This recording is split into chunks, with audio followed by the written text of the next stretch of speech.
दोस्तों नमस्कार। अभी जो खबर आ रही है वो दिल्ली से है और बहुत ही हैरान कर देने वाली खबर है। जैसा कि आपको पता है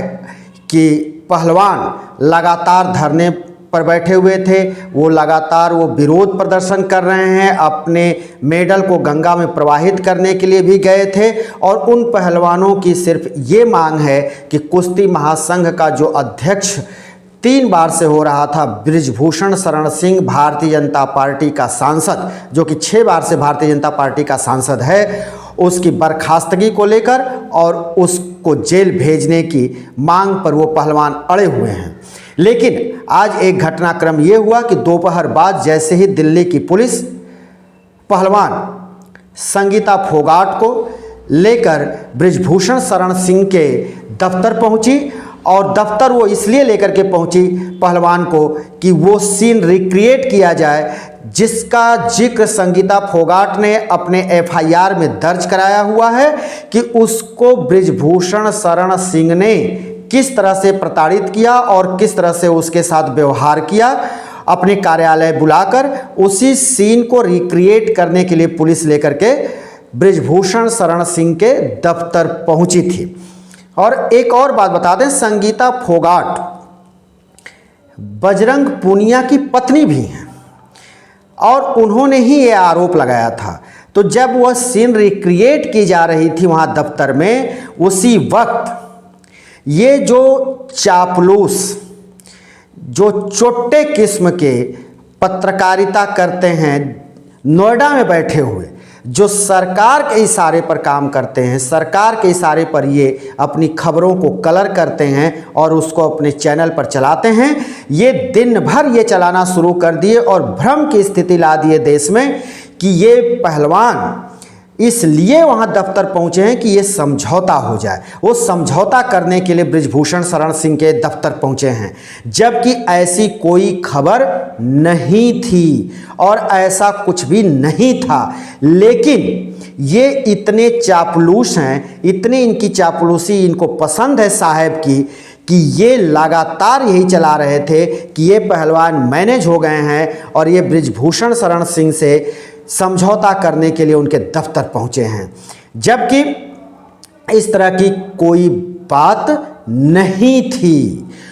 इसके बाद अन्य जो पहलवान हैं वो लगातार अपने ट्वीट करते रहे और वो बताने का प्रयास किए कि ऐसी कोई बात नहीं है, वहाँ सीन रिक्रिएट करने के लिए ले जाया गया है, ना कि समझौते के लिए हम गए हैं और ना कि संगीता फोगाट वहाँ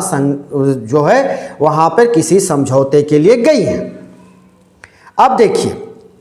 दिल्ली पुलिस का कहना है उधर कि दिल्ली पुलिस भारी फोर्स के साथ संगीता फोगाट को लेकर उसके कार्यालय पर पहुंची थी बृजभूषण शरण सिंह के।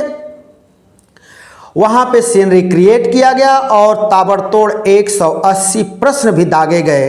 अधिकारियों के, पुलिस अधिकारियों के तरफ से फोगाट से, और फोगाट ने एक एक करके सभी सवालों का जवाब भी दिया।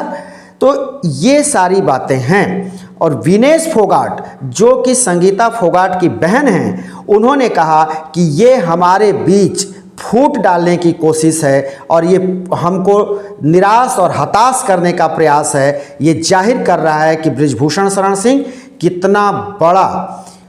उसकी कितनी बड़ी पहुंच है और कितना बड़ा वो रसूख वाला है कि हमको प्रभावित किया जा रहा है। अगर वो जेल नहीं जाएगा तो हमको किसी तरह के न्याय मिलने की उम्मीद नहीं है, इसलिए वो जेल उसका जाना जरूरी है और जेल में जाएगा तभी हम पहलवानों को न्याय मिल सकता है, वरना न्याय मिलना हमको नहीं लगता कि हम पहलवानों को न्याय मिलेगा। उधर बजरंग पूनिया ने कहा कि ये तभी से ये जो है हमारे पहलवानों के बीच फूट डालने की और भ्रम फैलाने की ये कोशिश हो रही है। जिस दिन हम लोगों ने रात में गृह मंत्री अमित शाह से मिला था, उसी दिन से हमारे बीच फूट डालने का प्रयास हो रहा है, हमारे खिलाफ जो है प्रोपेगेंडा चलाया जा रहा है, एक एजेंडा चलाया जा रहा है। उधर ये हैरान कर देने वाली है और एक बात है कि जब बृजभूषण शरण सिंह को ये पता चला कि उसके दफ्तर में ये रिक्रिएट सीन कराया जा रहा है तो उसके होश फाख्ता थे। और वो आपको जैसे आप सभी को मालूम है कि वो कई बार प्रेस कॉन्फ्रेंस करके, कई बार सभाओं में आकर के वो बोल चुका है